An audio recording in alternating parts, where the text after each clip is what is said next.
नमस्कार, मैं हूं अभिषेक। चीन गलवान से लेकर काराकोरम तक भारत के खिलाफ साजिश में लगा है, तो अपनी साजिश में पाकिस्तान को भी शामिल कर रहा है। इतना ही नहीं, वो नेपाल को भी उकसाकर भारत की मुश्किलें बढ़ाने में लगा है। लेकिन ड्रैगन कितना भी कोशिश कर ले, ना तो उसकी वो साख वापस आने वाली है जिस पर इंटरनेशनल लेवल पर बट्टा लगा है, और ना अब उस पर कोई भरोसा करने वाला है। यही वजह है कि रूस ने उसकी अपील को खारिज करते हुए न केवल भारत को ब्रह्मास्त्र जल्द देने को तैयार हो गया है, बल्कि चीन को नसीहतों की घुट्टी भी पिलाई है। आज हम अपने इस खास शो में आपको यही बताने वाले हैं कि कैसे चीन की इंटरनेशनल बेइज्जती हो रही है और भारत कैसे उसकी हर चाल को नाकाम करता जा रहा है। तो शुरू करते हैं आज का यह खास शो, ड्रैगन का निकलेगा दम।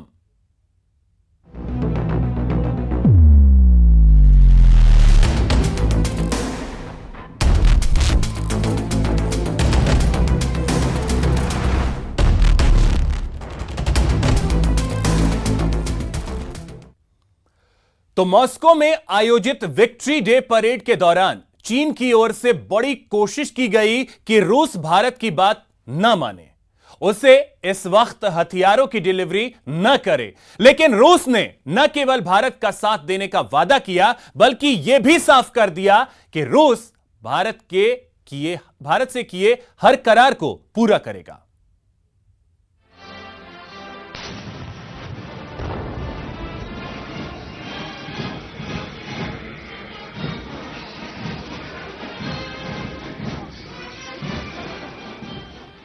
रूस में दिखा भारत का दम।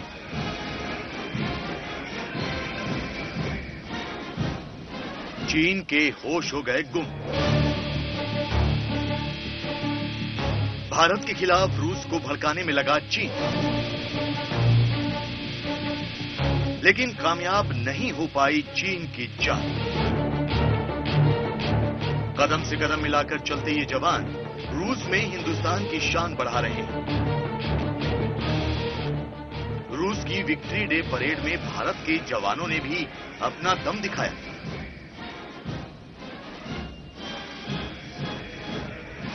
ये जर्मनी पर रूस की विजय के 75 साल पूरे होने का जश्न है, जिसमें हिंदुस्तान को खास तौर पर बुलाया गया था। इस मौके पर चीन भी यहां मौजूद था। रूस ने अपने ऐतिहासिक दिन की याद में विक्ट्री डे मनाने का फैसला किया और अपनी जमीन पर भारत और चीन को न्योता दिया। लेकिन चीन ने रूस की जमीन पर भी अपनी साजिश रचने में कोई कोर कसर नहीं छोड़ी। यहां भी रूस की धरती पर उसने भारत के खिलाफ गतिविधियां शुरू कर दी, लेकिन गलवान की तरह यहां पर रूस में उसकी साजिश कामयाब नहीं हो पाई। रूस को हथियार बनाकर चीन ने भारत के खिलाफ जो साजिश रची, उसे कामयाब करने के लिए चीन ने पूरी ताकत लगा दी। यहां तक कि चीन की मीडिया को भी इस साजिश को अंजाम तक पहुंचाने के लिए चीन की सरकार ने मोहरे की तरह इस्तेमाल किया। दरअसल भारत रूस से कई किस्म के हथियार खरीदता है। चीन ये नहीं चाहता कि भारत को रूस से ये हथियार मिले, इसलिए उसने रूस को भारत के खिलाफ भड़काना शुरू किया, और ये काम चीन की मीडिया कर रही है। चीन के सरकारी अखबार पीपल्स डेली ने रूस को यहां तक नसीहत दे डाली कि वो भारत को हथियार ना बेचे। फेसबुक पर चीन के अखबार ने यह अपील रूस की सरकार से की। अगर रूस को चीन और भारतीय लोगों के दिल पिघलाने हैं, तो भारत को ऐसे संवेदनशील वक्त में हथियार नहीं देने चाहिए। दोनों एशियाई ताकतें रूस की सहयोगी हैं। भारत लद्दाख में चीन के साथ जारी तनाव के बीच जल्द से जल्द 30 फाइटर जेट खरीदना चाहता है, जिनमें मिग-29 और सुखोई शामिल है। चीन दुनिया में भारत के बढ़ते कद से पहले से ही परेशान है। इसके साथ ही भारत की सैन्य ताकत में तेजी से हो रहे इजाफे ने भी उसकी नींद उड़ा दी है। चीन की चिंता की सबसे बड़ी वजह है air defence missile system S-400, जो जल्द ही रूस से भारत आने वाला है। चीन जानता है कि S-400 जो है वो एक मेजर गेम चेंजर है। दुनिया का सबसे अहम एयर डिफेंस सिस्टम है। 400 किलोमीटर की दूरी तक हवाई जहाज को मार सकता है, और वो हर प्रकार के हवाई जहाज, हर प्रकार के एरियल टारगेट, उसकी मिसाइल वगैरह को भी डिस्ट्रॉय कर सकता है। चीन ने पर्दे के पीछे रहकर रूस से भारत को मिलने वाले हथियारों को रोकने की पूरी कोशिश की, लेकिन चीन की ये चाल कामयाब न हो सकी। चीन के मुंह की खाने की जानकारी खुद रक्षा मंत्री राजनाथ सिंह ने दी, जिन्होंने रूस के उप प्रधानमंत्री से मुलाकात के बाद बताया, रूस के उप प्रधानमंत्री से मेरी बातचीत सकारात्मक रही। महामारी की कठिनाइयों के बाद भी हमारे द्विपक्षीय संबंध बने हुए हैं। उप प्रधानमंत्री ने भरोसा दिलाया कि जो समझौते हो चुके हैं उन्हें जारी रखा जाएगा और कई मामलों में तय समय से जल्दी ही काम पूरा किया जाएगा। चीन की सारी परेशानियों की जड़ भारत को मिलने वाला S-400 air defence missile system, जो भारत को 2021 में मिलने वाला था, लेकिन रूस में रक्षा मंत्री राजनाथ सिंह और रूस के उप प्रधानमंत्री के बीच हुई बातचीत के बाद ये उम्मीद है कि S-400 वक्त से पहले ही भारत आ सकता है। हिंदुस्तान और रशिया की जो डिफेंस डील है बहुत पुरानी है। 60% हमारा डिफेंस इक्विपमेंट रशिया से आता है और रशिया नहीं चाहता कि इसमें किसी प्रकार की कोई दरार आए। साथ ही साथ रशिया एक किस्म से इंडिकेट कर रहा है कि जहां तक ये झड़प है वो चीन को इसके लिए जिम्मेदार ठहराता है। एयर डिफेंस मिसाइल सिस्टम चीन भी रूस से खरीद रहा है, लेकिन अंतर्राष्ट्रीय संधियों की वजह से उसे उतना मजबूत सिस्टम नहीं मिल रहा है जितना भारत को मिलने वाला है। भारत को जो एयर डिफेंस मिसाइल सिस्टम मिलेगा वो 400 किलोमीटर के दायरे में दुश्मन को हवा में खत्म करने की ताकत रखता है और दुश्मन की मिसाइल को हवा में मार गिराता है। यही नहीं, ये लड़ाकू विमान और ड्रोन भी गिरा सकता है। S-400 का रडार दुनिया का सबसे शक्तिशाली रडार माना जाता है। इससे मिसाइल छोड़ी जा सकती है और ये एक साथ 36 जगहों पर निशाना लगा सकता है। यही नहीं, S-400 ऊंचाई वाली जगहों में आसानी से पहुंच सकता है। S-400 आ जाने से ये स्टेल्थ एयरक्राफ्ट और अवैक्स दोनों ही आसानी से न्यूट्रलाइज हो सकते हैं, क्योंकि 400 किलोमीटर की रेंज हमारे LAC से 400 किलोमीटर की रेंज तक इन दोनों को आसानी से पिकअप करके बर्बाद किया जा सकता है। चीन गलवान में जिस तरह की मुंह की खा चुका है, उसके बाद भारत से सीधी जंग की उसमें हिम्मत नहीं बची है। अब वो भारत को अपनी शातिर चालों से घेरने की कोशिश में है। इसीलिए वो पाकिस्तान, नेपाल के साथ साथ रूस जैसे देश को भी भारत के खिलाफ भड़काना चाह रहा है। भारत और रूस की दोस्ती पुरानी है, यह बात चीन भी जानता है, लेकिन ड्रैगन हर मुमकिन कोशिश करता रहता है कि रूस और भारत के संबंधों में दरार आ जाए। इसकी एक बड़ी वजह है भारत और रूस के बीच हुए रक्षा करार। चीन रक्षा समझौतों से डरा हुआ है, क्योंकि वो जानता है कि अगर भारत को रूस का ब्रह्मास्त्र मिल गया तो भारत का पलड़ा और भी भारी हो जाएगा।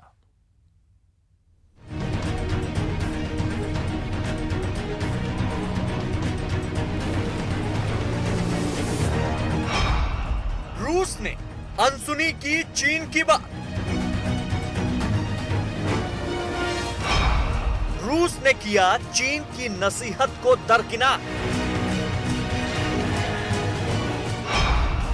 रूस पूरा करेगा भारत से किया करार। भारत को मिलेगा रूस का ब्रह्मास्त्र।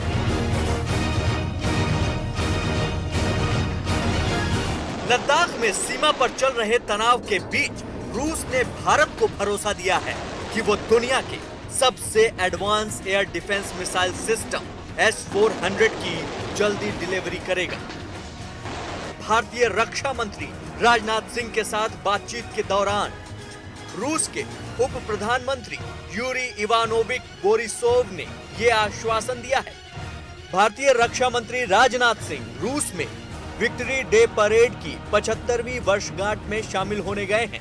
इससे पहले चीन के सरकारी अखबार पीपल्स डेली ने रूस से अपील की थी कि वो भारत को नए हथियार न दे, लेकिन रूस ने चीन की अपील को दरकिनार करते हुए ये ऐलान कर दिया कि रूस और भारत के बीच हुआ रक्षा करार जल्द ही पूरा होगा। चाइना के मना करने के बावजूद भी रशिया जो है हिंदुस्तान की मदद करने को तैयार है। हिंदुस्तान को S-400 की पेमेंट भी हमने काफ़ी हद तक कर दी है और रशिया जो है हमको जल्द से जल्द ये मिसाइल सिस्टम देने को तैयार है। उसका कारण बड़ा सिंपल है।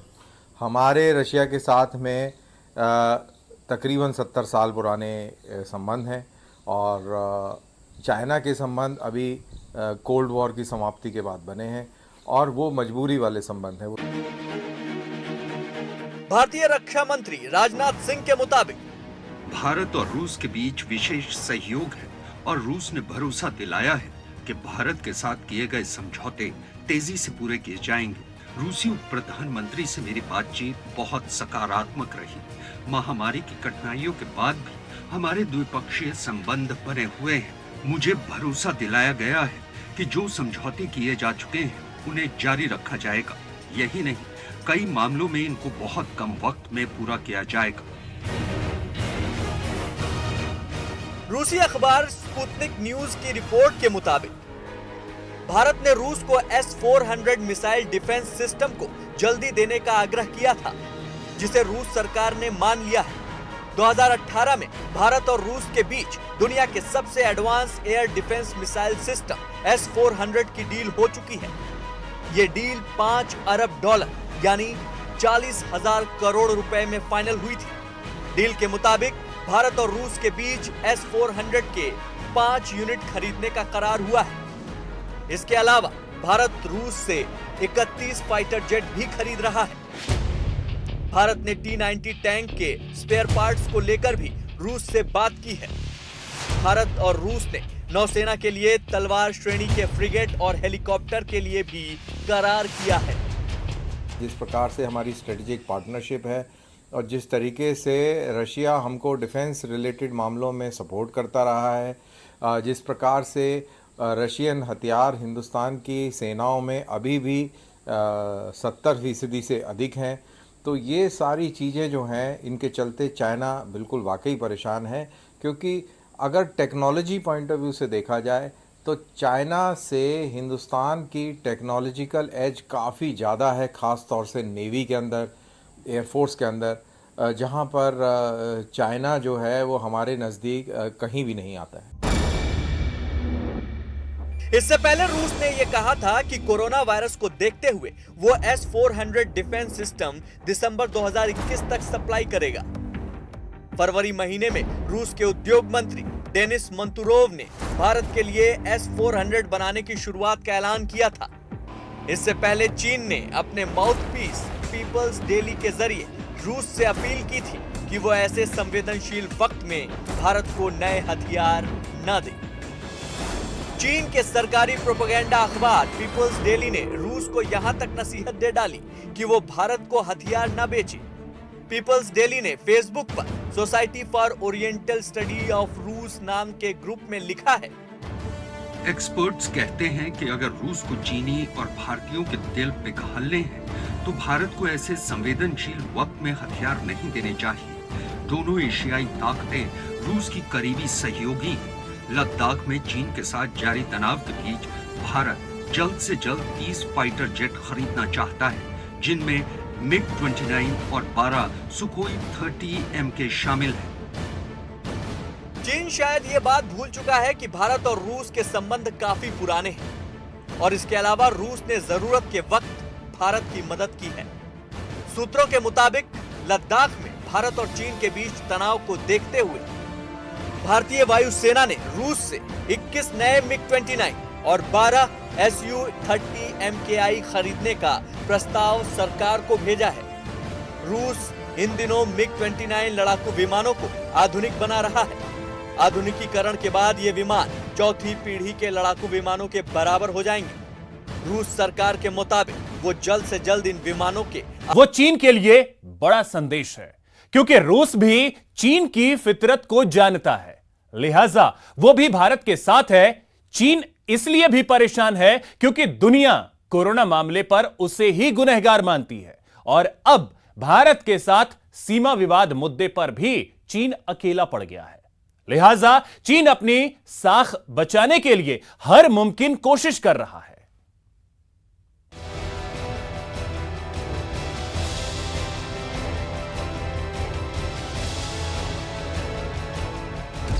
सीमा विवाद पर चीन को लगा करारा झटका, भारत को मिला रूस का साथ।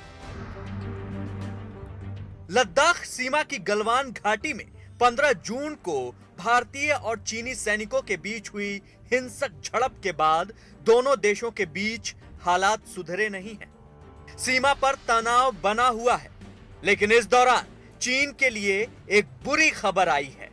और वो ये कि रूस भारत के साथ खड़ा है। सूत्रों के मुताबिक रूस ने चीन के साथ सीमा पर जारी टकराव के बीच भारत को उसके प्रयासों में उसके समर्थन का आश्वासन दिया है।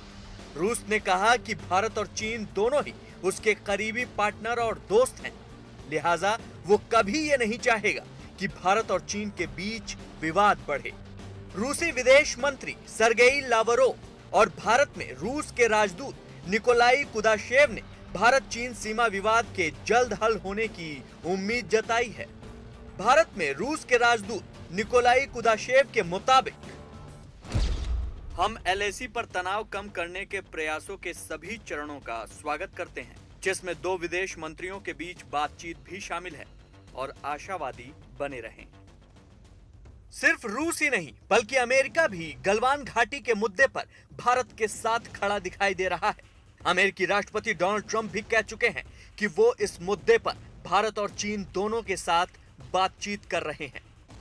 It's a very tough situation. We're talking to India. We're talking to China. They've got a big problem there. They've come to blows, and we'll see what happens. We'll try and help them now. दरअसल corona virus के मुद्दे पर चीन से दुनिया के कई देश नाराज चल रहे हैं। खासकर अमेरिकी राष्ट्रपति ट्रंप ने तो एक ऐसे रोड मैप का खाका तैयार कर लिया है जिसके अमल में आते ही चीन दुनिया में एकदम अलग थलग खड़ा दिखाई देगा। रोड मैप G10 समूह बनाने का, और अगर भारत अमेरिका की पेशकश मानकर G10 या G11 में शामिल हो जाता है तो वैश्विक स्तर पर भारत की राजनीतिक और कूटनीतिक अहमियत और बढ़ जाएगी। इसके अलावा जुलाई में संयुक्त राष्ट्र सुरक्षा परिषद की अस्थायी सीट के लिए नई चुनाव प्रक्रिया के तहत चुनाव होने हैं। इसमें एशिया पैसिफिक सीट से भारत प्रबल दावेदार है, लेकिन भारत की कोशिश के बीच चीन और पाकिस्तान आते रहे हैं। पर अब अमेरिका इस सीट के लिए जिस तरह भारत का समर्थन कर रहा है, उसे देखकर तो लगता है कि इस बार ये सीट भारत को जरूर मिल जाएगी। इसके अलावा राष्ट्रपति ट्रंप ने नए G11 समूह में रूस को भी शामिल होने का न्योता दिया है। फिलहाल रूस ने अभी तक इसमें शामिल होने पर कोई बयान नहीं दिया है, लेकिन अगर रूस G11 में शामिल हो गया तो ये चीन के लिए एक बड़ा झटका साबित होगा। यूं तो चीन रूस का सहयोगी और एक मित्र देश है, लेकिन सूत्रों की माने तो रूस चीन पर पूरा भरोसा नहीं करता, और उसकी एक बड़ी वजह है 1969 में दोनों देशों के बीच सीमा विवाद को लेकर हुई जंग। इस जंग में रूस ने चीन को हरा दिया था। हालांकि इस जंग के बाद दोनों देशों के रिश्ते तो सुधर गए, लेकिन फिर भी रूस चीन के रवैये को लेकर उस पर विश्वास नहीं करता। ये भी एक बड़ी वजह है कि चीन की फितरत को जानते हुए रूस भारत के साथ खड़ा हुआ है।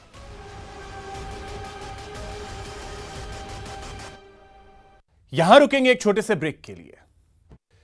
एक तरफ सरहद से लेकर इंटरनेशनल लेवल पर भारत चीन की बखिया उधेड़ने में लगा है, तो दूसरी तरफ आर्थिक मोर्चे पर भी चीन को झटका देने की तैयारियां शुरू हो चुकी हैं। एलएसी पर चीन ने टेके घुटने। भारत के चौतरफा वार से झुका चीन। कूटनीति के शिकंजे से चीन को मिली शिकस्त। खजाना खाली होने के खौफ से चीन में खलबली। धोखे से हमला करना चीन की पुरानी आदत रही है, लेकिन गलवान में इस बार उसे ये हरकत काफी महंगी पड़ गई। एक तरफ सीमा पर हिंदुस्तान के जाबाजों ने उसे सबक सिखाया, तो दूसरी ओर देश की जनता ने बॉयकॉट चाइना का ऐसा हल्ला बोला कि बीजिंग तक उसकी गूंज सुनाई दी।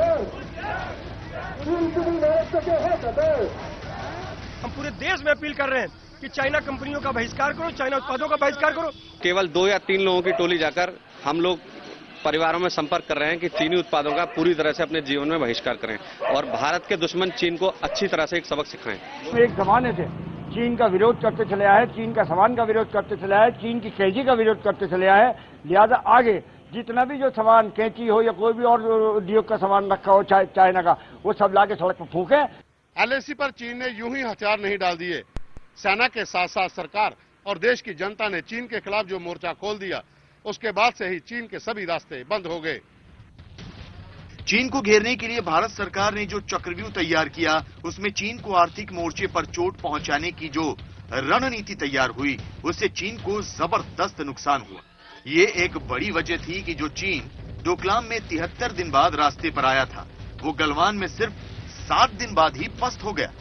हम आपको बताते हैं कि आर्थिक मोर्चे पर भारत ने चीन की किस तरह घेराबंदी की। चीन को घेरने के लिए भारत ने 89 गैर जरूरी सामान पर कस्टम ड्यूटी बढ़ा दी। इससे भारतीय उद्योगों को फायदा हुआ और चीन को नुकसान। इसके बाद भारत ने टायर के आयात पर पाबंदी लगा दी। इस फैसले से भी चीन की कंपनियों को बड़ा नुकसान हुआ। यही नहीं, भारत सरकार ने विदेशी निवेश के नियम भी बदले। इससे चीन की कंपनियों का भारत में निवेश कठिन हो गया। यही नहीं, गलवान हिंसा के बाद संचार मंत्रालय ने तो 4G की तकनीक में चीन की कंपनियों पर पाबंदी लगा दी, जिससे चीन की टेलीकॉम कंपनियों को बड़ा झटका लगा। इस फैसले के फौरन बाद रेल मंत्रालय ने चीन की कंपनियों के कई समझौते रद्द कर दिए। इससे भी चीन को कई हजार करोड़ का झटका लगा। भारत चीनी सामान की एक बहुत बड़ी मार्केट है।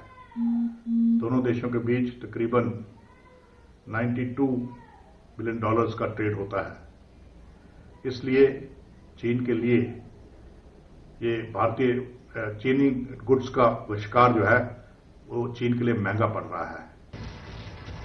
चीन को एक तरफ सरकार ने अपने फैसलों से घेरा, तो दूसरी ओर जनता ने चीन के बने सामान का बहिष्कार कर रही सही कसर पूरी कर दी। जैसे हम आम जनता भी कर रही है, ऐसे सभी लोग करें इस चीज का, क्योंकि चीन के लोगों के पास विश्वास करने लायक लोग नहीं है। वो चाइना एक तरफ तो दोस्ती की बात करता है, एक तरफ हमारे 20 जवानों को शहीद कर देता है। हम अपनी ये बात चाइना तक पहुंचाना चाहते हैं कि आर्थिक रूप से जनता कमर तोड़ेगी चाइना की। भारत ने चीन के खजाने पर जब इस तरह चोट की तो बीजिंग तक खलबली मच गई, क्योंकि चीन समझ गया कि अगर भारत ने कारोबार का दरवाजा बंद कर दिया तो बड़ी मुश्किल हो जाएगी। क्योंकि अगर भारत चीन से कारोबार खत्म करता है तो 5.7 लाख करोड़ रुपए का नुकसान पहुंच सकता है, जबकि भारत को सिर्फ 1.37 लाख करोड़ रुपए का नुकसान सहन करना होगा। चीन इसी नुकसान से डरा हुआ है, क्योंकि आर्थिक मोर्चे पर चीन की हालत इस वक्त अच्छी नहीं है। हालांकि शी जिनपिंग की सरकार अपने देशवासियों से ही देश की आर्थिक हालत छिपा रही है, लेकिन चीन की एक एजेंसी ने इसका सच दुनिया के सामने रख दिया है। चीन की एक मशहूर एजेंसी के मुताबिक चीन में रिटेल सेक्टर की हालत काफी गंभीर है। उत्पादन और निर्माण क्षेत्र पूरी तरह से ठप और सर्विस सेक्टर में गंभीर मंदी की चपेट में है। चीन की जीडीपी इस साल के पहले तिमाही में 6.8% गिरी है और देश की हालत 2008 की मंदी जैसी है। चीन की इस हालत के बीच ही भारत ने आर्थिक मोर्चे पर उसकी पूरी तरह से घेराबंदी कर दी, जिससे चीन के सभी दरवाजे बंद हो गए। क्योंकि कोरोना की वजह से दुनिया ने चीन से जिस तरह दूरी बनाई है, उससे चीन को पहले ही काफी नुकसान हो चुका था। इसलिए भारत के वार से चीन पूरी तरह चित हो गया और उसके पास भारत के आगे सरेंडर करने के अलावा कोई दूसरा रास्ता नहीं बचा। तो फिलहाल इस खास पेशकश में इतना ही। नमस्कार।